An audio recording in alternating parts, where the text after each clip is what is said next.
الله أكبر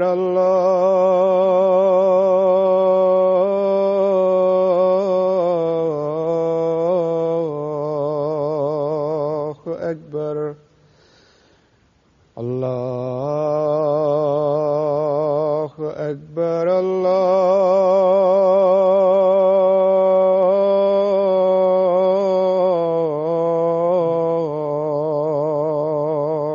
أكبر. أشهد أن لا إله إلا الله. أشهد أن لا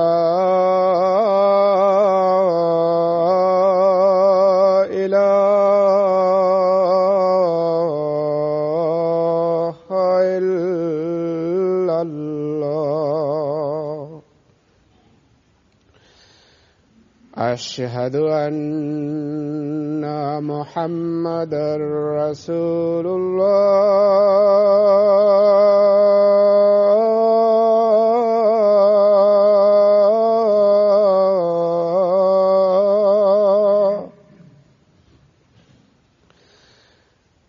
أشهد أن محمدًا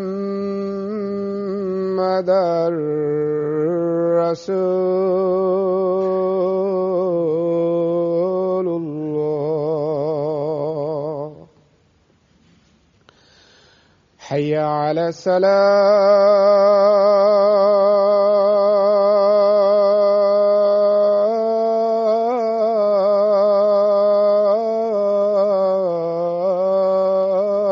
الصلاة. حي على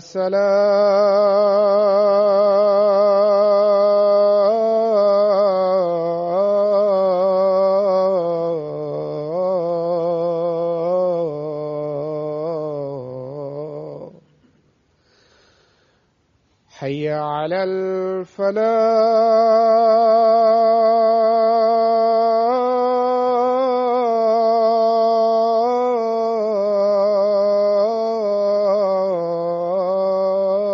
الفلاح. حي على الفلاح.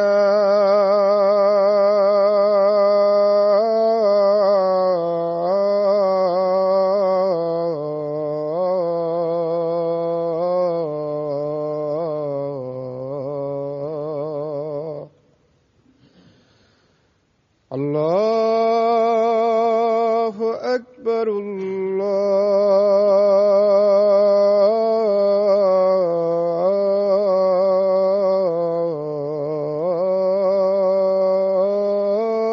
الله أكبر. لا إله إلا الله.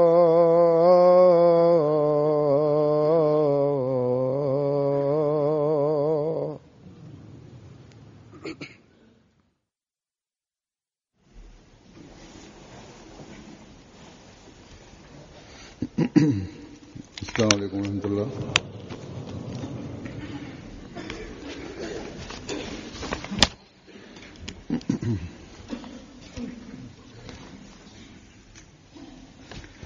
أشهد أن لا إله إلا الله وحده لا شريك له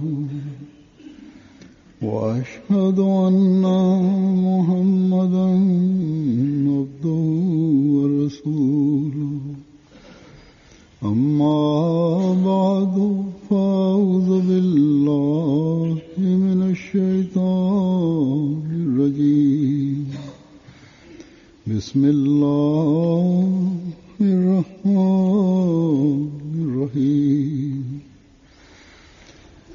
الحمد لله رب العالمين الرحمن الرحيم مالك يوم الدين إياك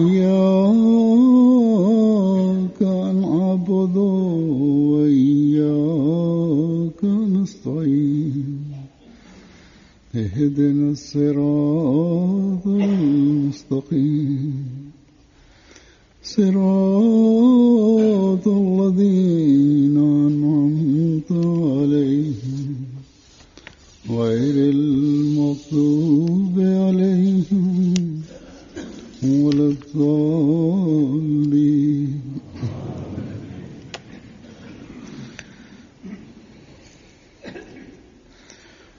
गुज़श्ता खुतबे में ये जिक्र हो रहा था कि अमली इस्लाह के लिए जो रोकें राह में हायल हैं Ötkün cuma kutbasında amaldарды reformala boğdoğu, bögöt bolu turgan, tosko olduklardı, bizde ulamla, artka tarta turgan sebeplerdi ketirүүгө, biz kanday iş-çaralarga muhtajbız деген masale jönündө söz bolup жаткан эле. Бул тууралуу мындай деп айтылган эле. Эгер адамда ой ниет бекемдүүлүгү, туура жана толук илим билим жана ишто күч-кубаты пайда болуп калса, анда амалдарды реформалап оңдоого, бөгөт боло турган жаманчылыктарга каршы күрөшүүгө болот. Анткени ой ниет бекемдүүлүгү болгондо гана же жакшы амалдар кайсы жана жаман амалдар кайсы ошондой эле жакшы амалдарга кандай жетишүүгө болот, аларды кантип аткарса болот жана жаман амалдарды кетирүүгө кантип аракет жасаса болот деген илим билим болбогондо гана амалдарда алсыздык пайда болот. Же болбосо амал кылуу күч-кубаты мынчалык алсызданып, жаманчылыкка каршы күрөшүү албаганда гана амалдарда алсыздык пайда болот.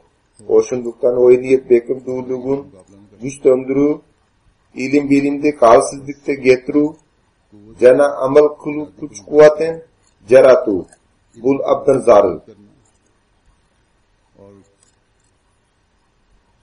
Амал кылуу күч-кудрети өзүнүн аракетинен да пайда болот. Эгер адам аябай алсыз болсо, анда тишки жардам керек болот.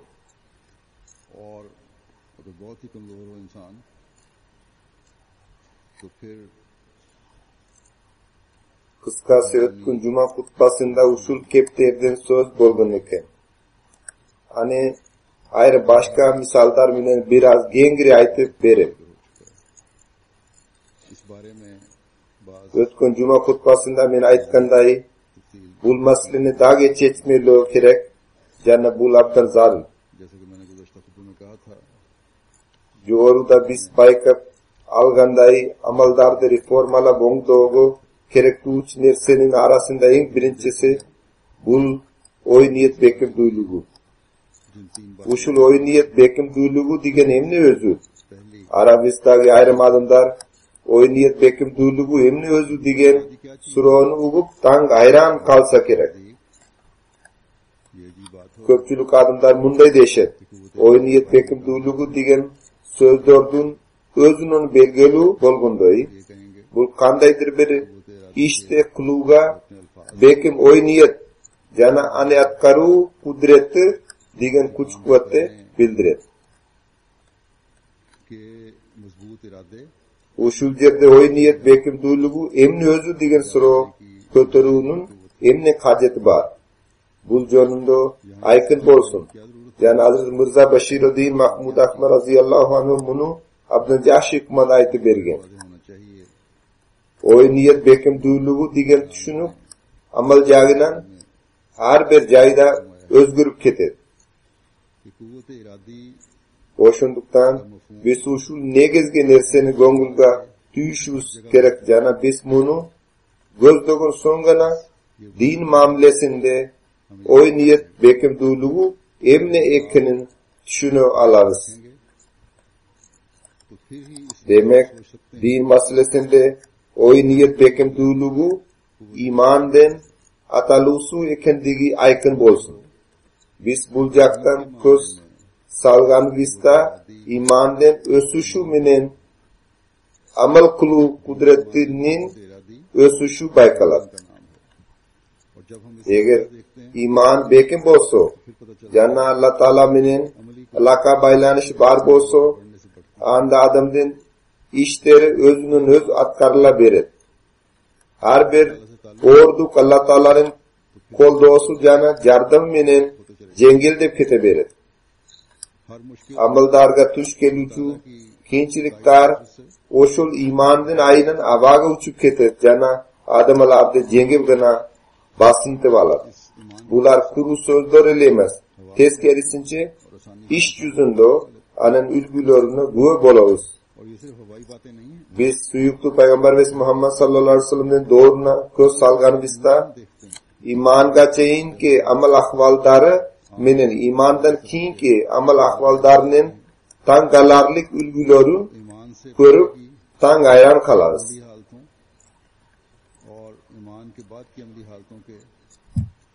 Suyuktu Peygamber ve Muhammed sallallahu aleyhi ve sellem'ga iman keltirgenler kim bolgu? Allah'ın amal ahval kanday bolgun. Bul jönündө tarih bizki emneni aytar. Al iman keltirgenlerinin arasında urularda bar bolçu. Allah'ın arasında karakçılarda bar bolçu. Allah'ın arasında pasıktar jana günahkorlar da bar bolçu. Allah'ın arasında öz enelerine nikah kiyip alganlar da bar bolçu. Öz enelerini muraz katar bölüştürüp alganlar da bar bolçu. Allah'ın arasında öz kızların öldürgün doğruda bar bolçu. Allah'ın arasında her vakta kumar oynayıp jürgün kumar kozlar da bar bolçu. Allah'ın arasında arak boyunca hiç kim alarminin jarışa alvay turgan arakka katu berirgenler de bar bolçu. Alar arak deyelle özünü side bilişçu. Alar men kövrök içtim. Je kövrök içi alamde birbirini maktanışu. Hakkındardan biri özünün oyda ekinin jana başkalardan güçlü ekinin tümünküdoyu bildirgen. Men tun ortasında da oygonup arak içuçu adamın jana suga kolda tigezip görboyup kumarpoz özünün kumarpozluğu menen maktanıp munday dep aytçu. Men özümdün buton mal mulkumdu kumarpozlukka koyup koyuçu adamın. Anın dagi mal mulk kelgende ane da kumarpozlukka korutuk salam. Bugünkü gündo kumarpozdordun en ulusu da mına oşundu açık jar salvasak gerek. Kıskası Allah'ın ahvalı mına oşundu bolçu. Anan Allah suyuktu Peygamber Muhammed sallallahu aleyhi ve sellem iman keltirgen son Allah'ın ahval kanday özgürdü. Allah'ın içinde kanday inkılap payda boldu. Al iman Allah'ın içinde kanday oy niyet bekim duyuluğun yarattı. Bu jönündögi okuyalarda da tarih bizki ayt beret. Allah'ın içinde uşunçalık tezlik menen uşunday ulu saltanatı inkılap yaratılganın görüp adamdan ayran kalar.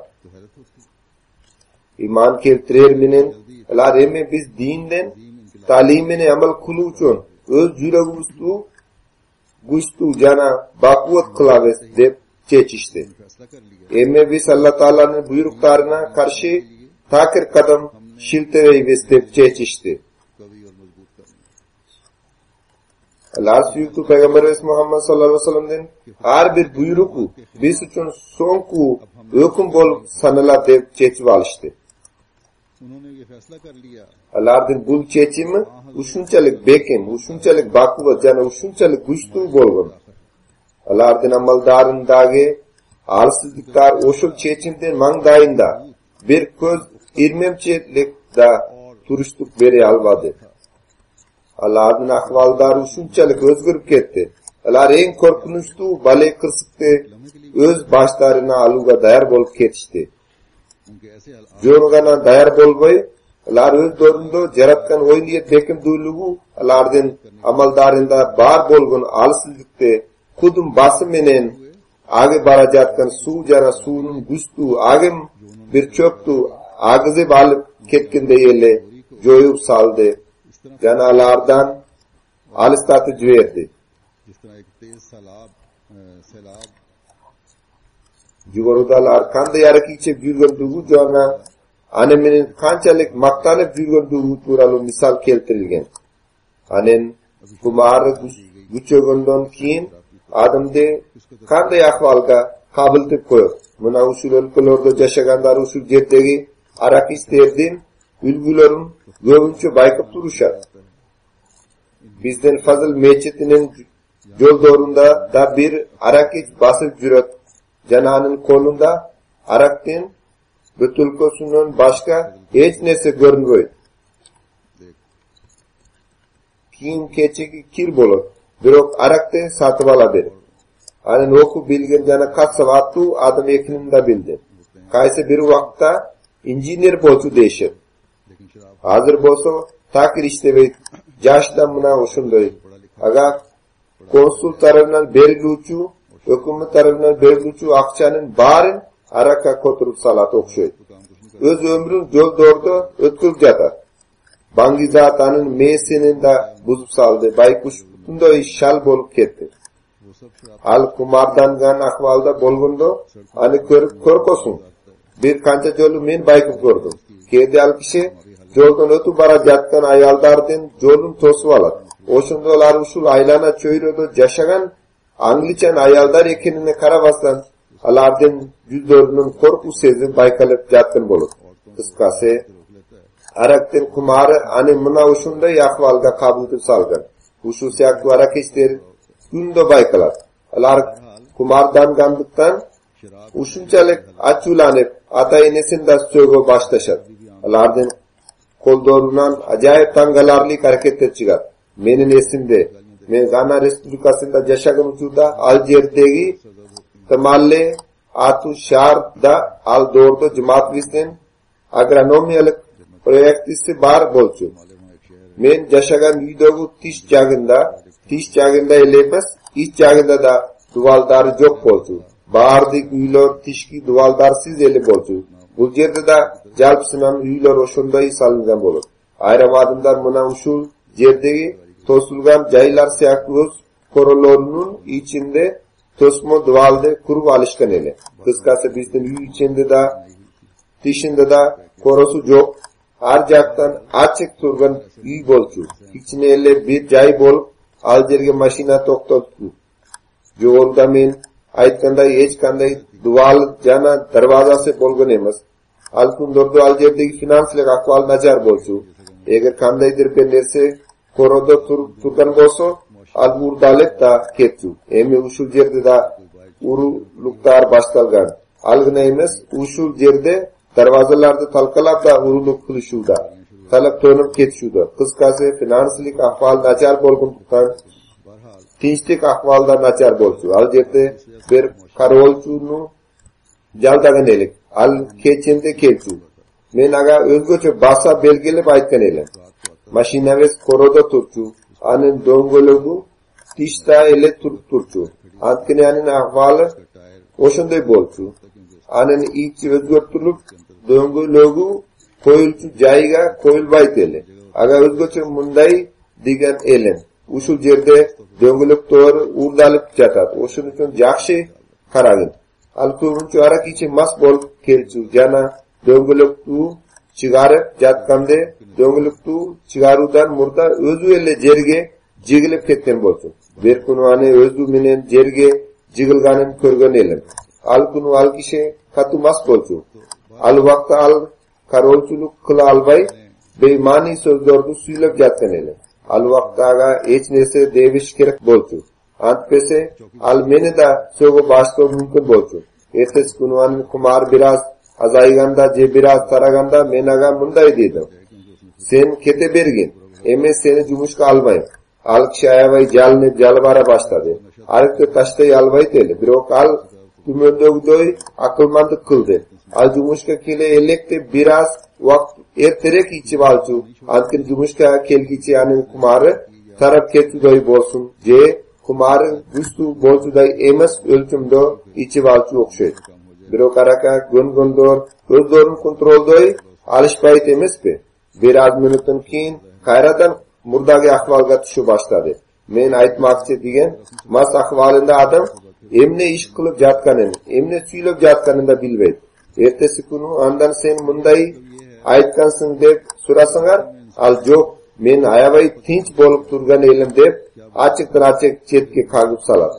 Men anday so'zlarni suylagan emasmen deb qo'yadi. Bunday deb aytganda yaxshi el odamlar bo'lishadi, biroq kumari taraganda mo'yinga da albay qo'yishadi. Va'da qilingan reformator Hazrat Mirzo Bashiriddin Mahmud Ahmad roziyallohu anhu poyezdda safardan aralig'ida yo'lib turib olgan bir odamdan voqeasini aytib bergan. Al ardaqtu bir bilo'nun muchos bo'ldi. Al kishi va'da qilingan reformator Hazrat Mirzo Bashiriddin Mahmud Ahmad roziyallohu anhu tanigan bo'lishi kerak. Al Punch degan joydagi bir ministerning balasi bo'ldi. Al kishi poyezdda safar olib borayotgan vaqtda adamdan es uchu joyinda bo'lgan kezde adam suylay albagan so'zlarni suylab jatgan edi. Va'da qilingan reformator Hazrat Mirzo Bashiriddin Mahmud Ahmad roziyallohu anhu bunday deb aytgan. Araktin usul kumari adamdan aqlini olib qo'yadi, yana mas bo'lgan ahvolida da ane butunday jiddiy qilib yuboradi. Biroq ikkinchi joqda biz o'yiniyat bekimduligi bo'yicha shunday inqilob yuz berganda bayqadik. Ayrim musulmon emesteraga arang shenşet. Ushul o'yiniyat bekimduligi suyukli payg'ambarimiz Muhammad sallallohu alayhi vasallam o'zini elchiganlarda jaratgan iymon degan o'yiniyat bekimduligi bo'ldi. Al ko'rinishda biz mumkinday rivoyatdan bayqaymiz. Bir to'p sahobalar bir uyda o'tirishgan bo'ldi. Eshiklari javiq bo'ldi. Ulardan bar arak ichib yotishgan edi. Al kezgacha arak ichuga tiu salgan buyruq kelelik bo'ldi.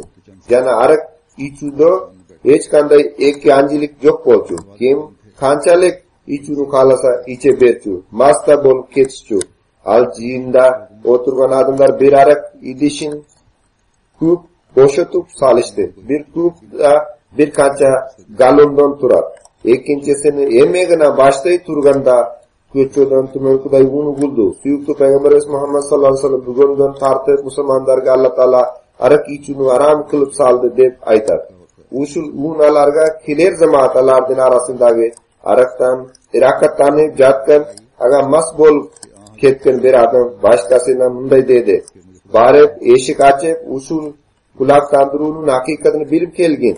Ushul arak ichganlardan arasidan bir odam o'z o'rnidan turib al quloq tandiruning haqiqatini biluvi o'yniyat qilib jatganda edi. Dagi bir arakka mas bo'lib ketgan odam qo'luna asa olib arak idishini urib ani sindirib soldi. Boshqalarga bu lemni qilding? Algach ushul buyruqning ma'ni mazmuni qanday, yana al kimlarga tegishli ekanini saqlab olun kerak bo'ldi deb aytishganda al kishi bunday deb javob berdi. Algach idishni talqalagla ana shu buyruqning haqiqati qanday ekanini taqtagla ana bunday deb qo'shimchaladi. Men suyukli payg'ambarimiz Muhammad sallallohu alayhi vasallamdan buyrug'ini uqqan so'ng adigindani atkaram. Andan keyin al kimlarga tegishli bo'lib anin chegaralari qanday ekanini qarang. Al qanday joyda tiu solinganini qarang. Qisqasi suyukli payg'ambarimiz Muhammad sallallohu alayhi vasallamdan sahobalari menen boshqalardan o'rtasida bizga ko'rinib turgan eng gulu saltanatli ayirma mana shu.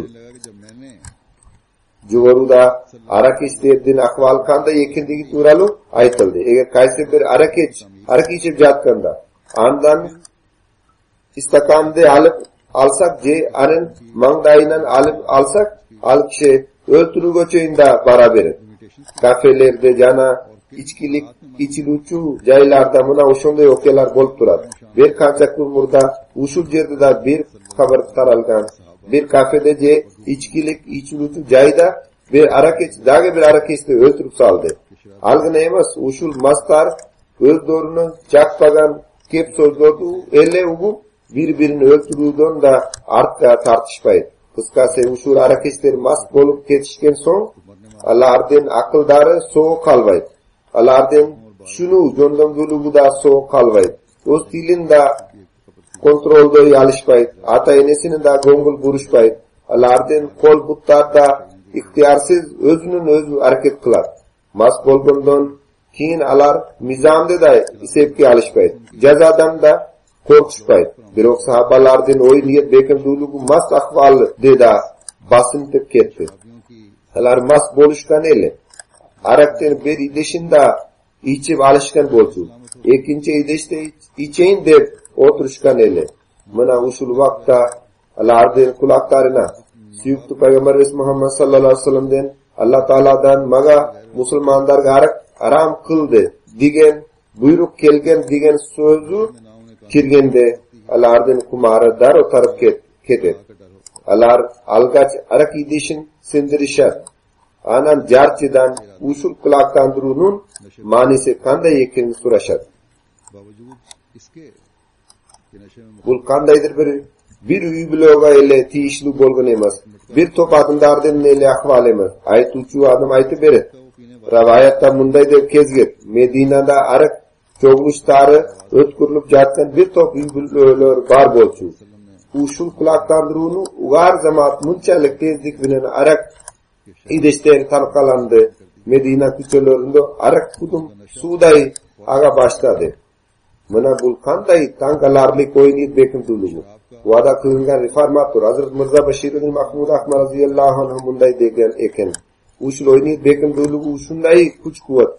Al payda bolup kalganso hiç bir tosku olduk turuşluk beri albay. Tezkerisinçi oynayıp bekimdulugu ar bir nerseni cengi baraber.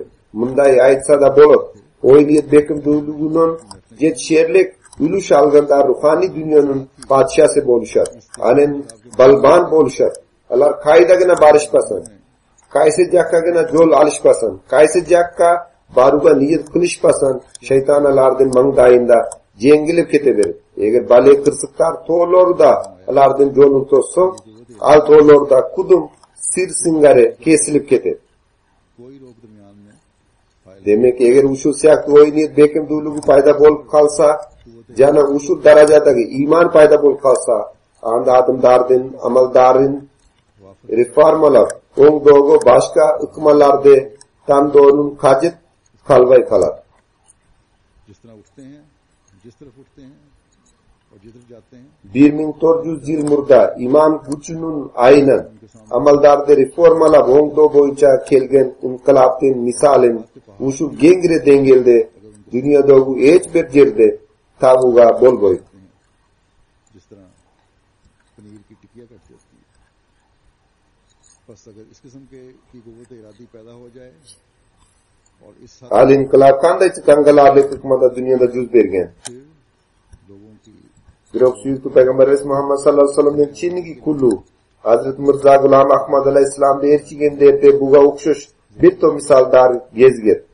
Tamek içegu aram bolboso da Hazret İmam Mahdi aleyhisselam ane bar bir jaktırgan emas yana bir jerde munday debda aytkan eken. Eger bul tameki tartu süyüktü Peygamber Muhammed sallallahu aleyhi ve sellem'den doğrunda bolgunda al sallallahu aleyhi ve sellem'e tiu salişi mümkün bolçu. Birok al bari bir cemaatlik bolup sanılat anda narkotikalik zat da bolup Hazret İmam Mahdi aleyhisselam bir sapardın aralığında hukkane çilimde jaktırvaganen bildirgende hukka aga çilimge göngon Allah aleyhisselam'ın sahabalar oz hukkasın çilimin talkalap salıştı. Anan tameki tartuga jaken da gandayımız. Anan al jakka oyuz takir bargan emes değişir. Oşunda öyle Ahmedi Müslüman cemaatine girgenden ki bardık cemaatçilikta taştap salgan Hazreti İmam Mahdi aleyhisselam'ın sahabalarının misaldarı da uçuraydı. Atuğul uşunday misalda gezgir. Arak siyaktu ildetke kiripter bolgondor Ahmedi Müslüman cemaatine kirgen son ane taştaştı. Demek biz mına uşunday ülgülordu ornotuğuz gerek. Kandaydır bir mizamdan korkup je aylana çöyrübüston korkup cemaatçiliklerde taştavaşımız gerek. Je bolgoso ataynelerden korkup, je aylana çöyröden korkup alardan saktanmaşviz gerek. Teskerisince Allah Taala jana anen Peygamber Muhammed Mustafa sallallahu aleyhi ve sellem bizge tiyu salgandıktan biz jamançılıklarda taştaşıyız gerek degen oy bizde boluşu gerek. Je uşu doğru Hazreti İmam Mahdi aleyhisselam tiyu salgandıktan biz andan kaytışıyız gerek. Musulman ülkelerde açık durdu arak tavılbaydı. Pakistan canı başka da azir nizamaga ruhsat berbegenin men bilim. Alcer'de yaşırun tutdu. Cergilik tu arak jasalar. Anan alar içişe dagi.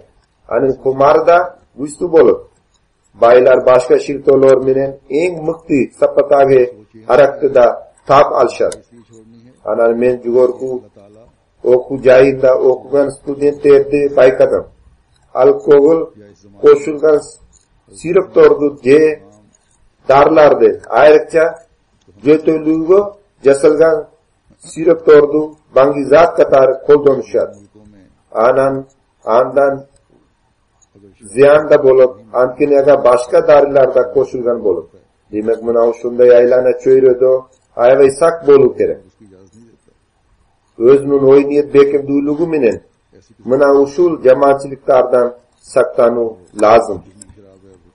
Ahirki günlerde mına usul yerde, Avrupa ülkelerinde da abdan korkunçtu, iseptelingen bangizatlardan tişkare, şişe degen atmininde restoranlardan, ayrıca Müslüman restoranlardan narkotikalik zat tavılıp jatar. Kudum uşunda Amerika'da hukkanın atına narkotikalik zatlar koldunlar. Al özgöçe türdeki hukka bolup. Maga tüşkün malumat boyunca usul yerde ayrım yaşlar ve erkek baldarda, kızlarda usul şişeni koldonuşar. Yani anda bangizat yok, je kedagana koldonunun ziyanı yok, hiç nesi bolbay değişir.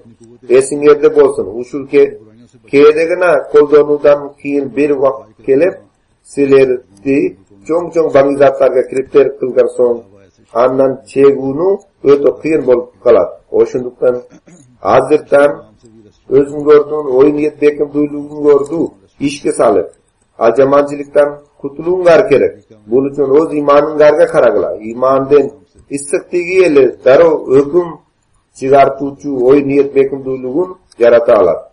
Kudum ele biz sahabalardan ülgülerinde baykaganday. Antpese mizamdar anen jolun tosu alvaydı. Yoruda men aytkanday Pakistan'da Arak'a karşı mizamdar da var. Tavılvay davi. Bir oşunda da adımlar içişet yana kandaydır bir tav alışır. Alar har kanday jol doğurdu tav alışkan eken. Amerika'da kaysi bir doğurdu özgöçö komduk jaylarda arak içugo tiu saluga hareket jasılganda adımlar aga başka joldu tav alıp spirt içe başlaşkan. Spirt içunun ziyandar toltura bolgonduktan adımlar öyle da başlaşkan. Vada kılıngan farmatur Hazret Mirza Bashir Mahmud Ahmad raziyallahu anh munday dep aytat. İman yok bolgunduktan dünyalık nizamda jasagan hareketler ilgiliksiz bol kaldı. Atugul bangizatın kolunan uşunçalık japa çekişken jana argasız boluşkan. Spirt içip özlerini ziyanda keltirişti. Andan keyin biylik nizam çıkardı. Eğer darigirler ruhsat berse andanın muhtacdigin rastay turgan ayrım sebepler bar bolsa anda arak berilir. Darigirler bere turgan ruhsat kagızda özgöçö sebeplerge negizdelçi. Anın natijası munday bolup çıktı. Ming degen darigirler özlörünün kirişesin goytu uchun turayımız ruhsat kagızların beri başlaştı. İş jürbögon darigirler arak içugo ruhsat kagızların beru jolu menen akça tava başlaşı. Ahir ayagında uşunday bir doğru keldi. Nizam tize çögügo argasız boldu.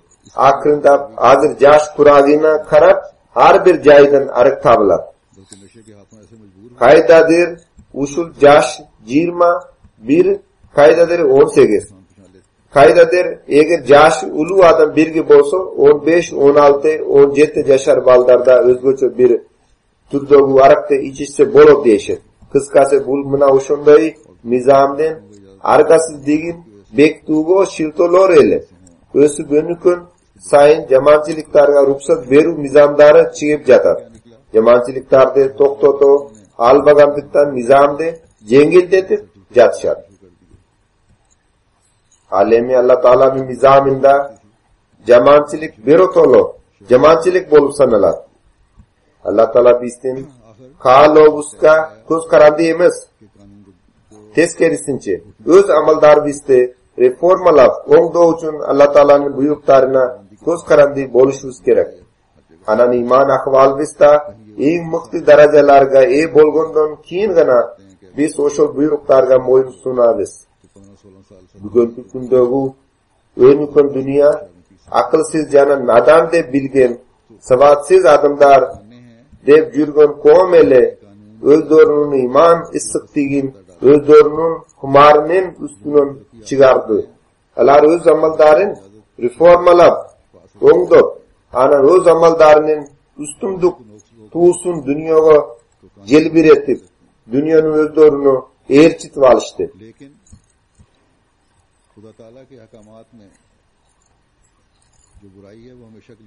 Kıskası bu nerse aykın bolsun.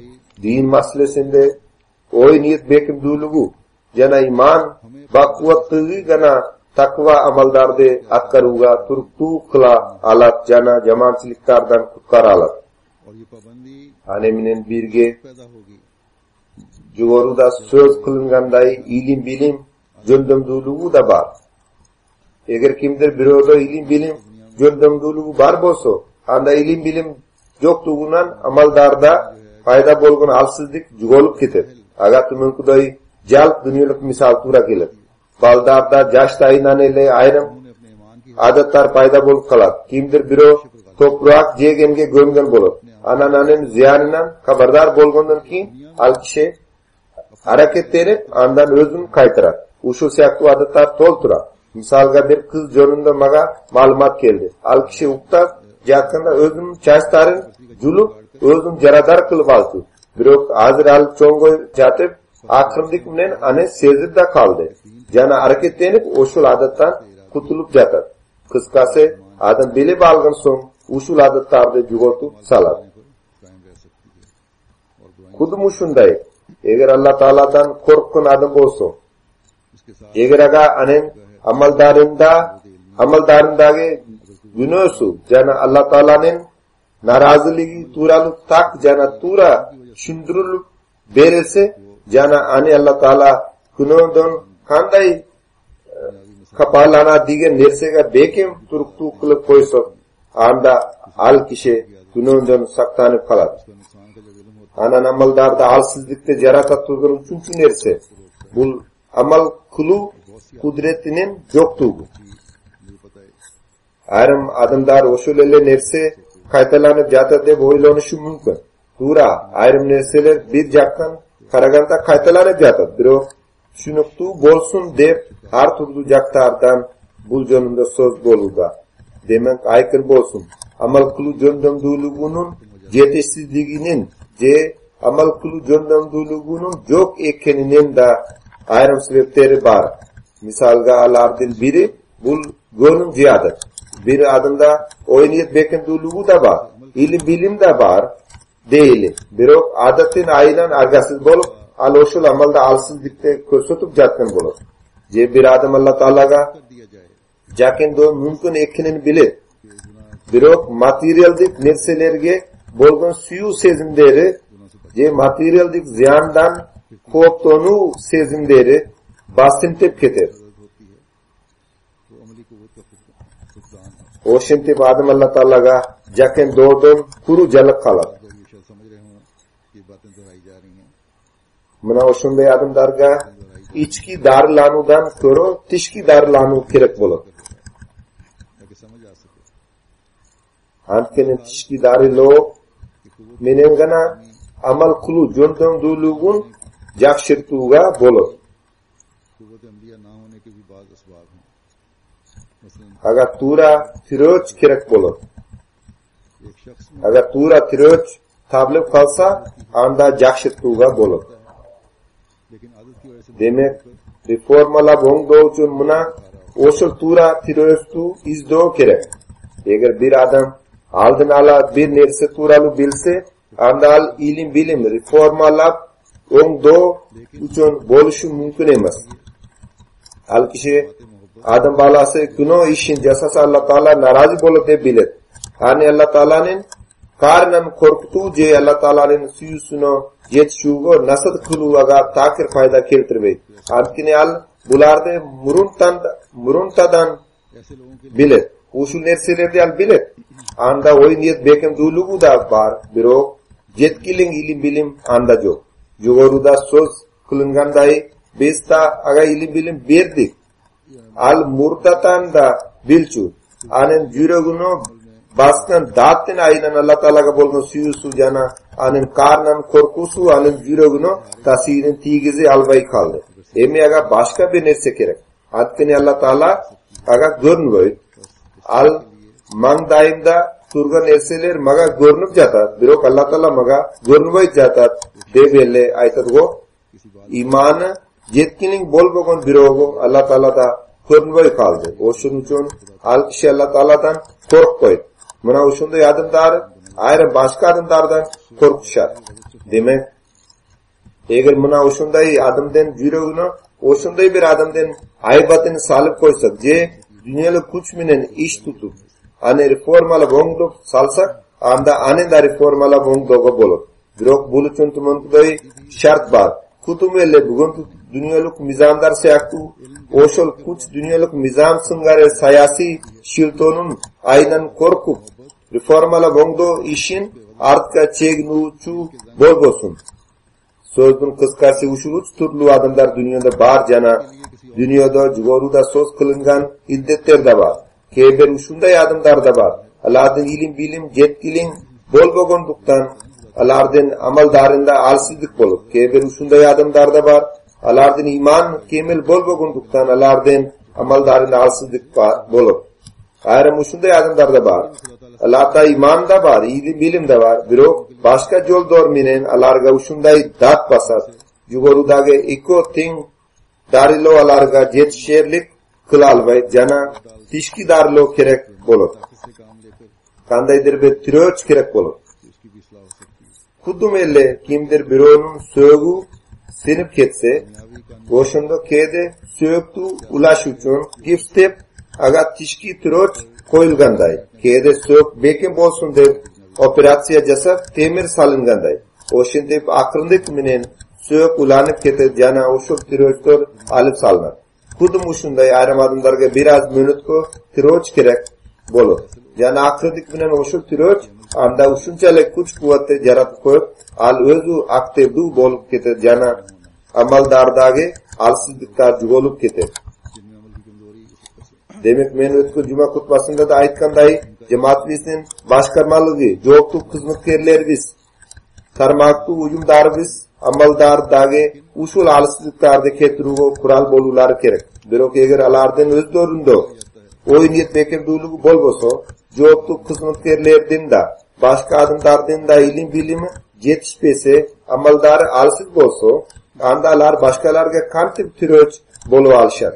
Demek cemaat bizden başkarmalıgının her bir bölügü algına emas her bir akmıdı musulman özü tekşirgen boydan özünde reformalı gong dostu kerek. Kemçilikleri bar öz dostlarına da yakınlarına da tiröç boluları kerek. Neticada cemaat bizden her bir müçösü amaldarda reformalap oңдоонун büyük derecedagi ölçümdörgü yetişүүчүлөрдөн bolup kalsan jana bul jaktan Allah Taalaga jakında kalganlardan bolup kalsın. Bul üçün Allah Taala bizge kuch bersin. Namazdan keyin bir gayb jinazani da o'qidim. Qaygılı bir haber keldi. Rawalpindi shahrinin turgunu Urmatu Muhammad Sarvar Mirza'nın oğlu Kambatu Arslan Sarvar 14 yanvarda şehit oldu. İnna lillahi ve inna ileyhi raciun. Aynı biliyorsun biraz tanıştıra keteyim. Arslan Sarvar Mirza'nın çoğun atası Muhammed Yusuf Mirza Faisalabad şehrine karıştı. Jadhanwala nin nomir 55 GB atu ailinan bolchu. Şehit merhumdun atası jana çoğun atası Hazreti İmam Adil Aslan'ın 3. halifası Hazreti Mirza Nasir Ahmed Rahimahullah'ın doğrunda 1973. yıl payet bergeneli. Alemi Apase tuvas Ahmadi Müslüman bolçu. 1944 yıl usulü bilo Ravalpindi şahrına göçüp kelişken. Marhumdun atası Aljerya'daki bir un zavodunda direktörün orunbasar bolçu. Arslan Şehit Ravalpindi şahrında törülgün. İslamabad şahrında jaygaşkan oku jayında ikinci kurs studenti bolçu. Kaza tapkan uvagında jaşı onun jettede bolçu. Kambat Arslan'dan şehit ketu okuyası tümün kudoyu. 13-14 yanvardan orton kutununda tunku saat 1'lerde öz rayonundaki Ahmadi Emas doktorumunun birge Rabiul Avval ayının 12'sinin atının küçüğü lampalarda ornatıp yana başka dayardıklarda korup jaçkan ele. Küçüğünün bir çetini kelip bir maşina tokladı. Andan bir az vaktan keyin bir motosikletinde alarga jakeda kelip tokladı. Alardan Aljerge turusundan murun alardan arasındaki 2 adım oşul jerge jaken turgan. Akır çikirden aldın ala Aljerge koyulgan ak tuzlu bir pakette koturup alıp gelişti. Usul vakt aralığında küçüğde turgan 2 Ahmadi Emas bala minin Arslan Sarı Murza alarda korup şek bu adımda gümün sanaştı jana öz ara munday akıldaştı. Ulularda da oygotolu dep. Oşunduktan Arslan Sarı jardam dep kıykırdı. Ani korup maşinadan bir adım çıkıp algaça avaga 2-3 ok attı. Oşunda baldar kıykırgan boydan küçüğünün al jagına kaçıştı. Anan bir adım arkasından gelip alarga 3-4 ok çıkardı. Arslan Sarı kaçı bara jatkanda 2 balanın ortasında boldu. Küçüğde bar bolgun ok izlerinin malum bolgundoy ani ongu minen solunda bolgun 2 Ahmadi Emas baldarga da ok atılgan. Arslan Sarı kaçı bara jatkanda artinan burulup karagan uçurda dal oşolele vakta ok anın başına tigen. Neticede al oşolele jerge jigıldan. 2 bala küçüğde turgan maşinalardan arkasında jatıp alışkan. Çavulucular bir vakka algalap kelip ana artına burulup kaçıp geçti. Kambatu Arslan Orukhana'ga ali barıldı. Holy Family degen Orukhana jakin elle jaygaşkan dargerler hareket kılıştı birok alar aldın ala saktanusu kıyın dev açıkan elle sebebi ok mesini tigen bolsu khanda verildi. Caması 3 saatten kim Kambatu Arslan şehit oldu inallah ve inallah racim. Minozu ayavay jagındu insan bolsu Aljerya'daki Ahmadi Emas adımdarda gongul aytkan anın uyuna gelişkin. Allah Taala'nın berişindeki minen musib bolsu jana jaş 14 vasiyet kılgan ele. Satellite Town rayonundagi Kudamal Ahmadiya uyumunda say katar hizmet atkarıp jatkan ele. Agachayin uyumunda da hizmet atkarıp kelgen. Anın bir tugan agalarda cemaat hizmetlerine dayındalışkan. Ravalpindi rayonunun Kayıt sahip munday dep aytat. Arslan Sarvar marhum jana anın bardik bir tugandar Kudamal Ahmadiyanın aktifdu müçeloru. Ular kopsuzluk hizmetler jana başka uyumluk jumuşlarına aldınkilardan bolup kaçışucular. Ravalpindi şahrındagi davatçıves munday dep aytdı. Köbünçe gengsemen gelip Hazreti İmam Adil İslam'ın kitaplarını oku, şehit marhumdun kundoluk adet bolçu. Namazlarda üzgültüksüz atkarçu jana namazlarda Allah Taala ayvay jalnıp jalbarçu. Militsiyada Aljer'de kaytarıp turat. Ayram çektorlarda koyulgan oşolorga karabastan cuma namazını üzgültüksüz ivani tavhid degen gorbordo atkarçu. Allah Taala'nın berişindigi menen çandalarda da üzgültüksüz töleçu. Allah Taala marhumdun darajalarını jogorulatsın. Aga rahim kılsın jana ani keçesin. Anın artında kalgan tugandarına sabır, hayrat jana turkuluk versin. Marhumdun artında kalgandardın arasında atası hurmatu Muhammed Sarvar Mirza okrugu dagi davat işler boyunca katçı, apası İşrat Pervin ayım alardan tışkarı 3 bir tuganı Yasir Ahmad Germaniyada turat, Nasir Ahmad Amerika'da turat, Muhammed Ahmad Ravalpindi şehrinde turat. Allah Taala bulardın bar digine sabır tartılasın. Amin. चंदों में बड़े बाकायदा थे अल्लाह ताला के फजल से अल्लाह ताला मरहूम के दर्जात बुलंद फरमाए, रहम और मग़फ़िरत का सलूक फरमाए और इनके पसमानदगान जो हैं उनको सब्र और हिम्मत और हौसला अता फरमाए। मरहूम के पसमानदगान में वालिद मुकर्रम मोहम्मद सरवर साहब, सेक्रेटरी दावत इल्लाह हल्का वालदा इशरत परवीन साहिबा और इसके अलावा 3 भाई यासर अहमद जर्मनी में हैं, नासिर अहमद अमेरिका में हैं और मोहम्मद अहमद रावलपिंडी में है। ये शोगवार छोड़ रहे हैं। अल्लाह ताला इन सबको सब्र अता फरमाए।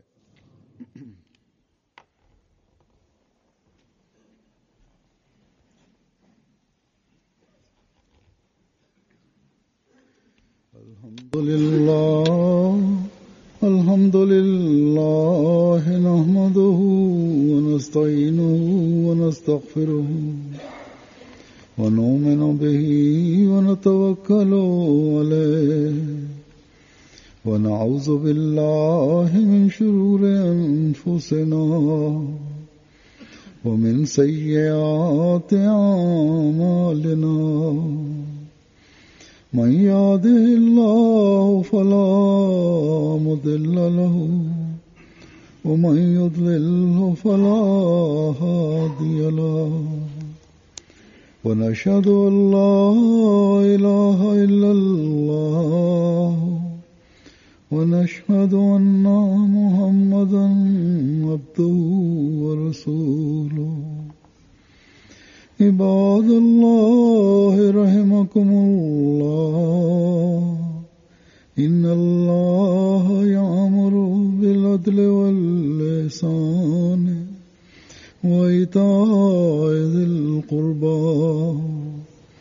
व यन्हा अनिल फ़हशाइ वल मुनकरि वल बग़य यअज़ुकुम लअल्लकुम तज़क्करून। उज़्कुरुल्लाह यज़्कुरकुम वद्ऊहु यस्तजिब लकुम व लज़िक्रुल्लाहि अकबर।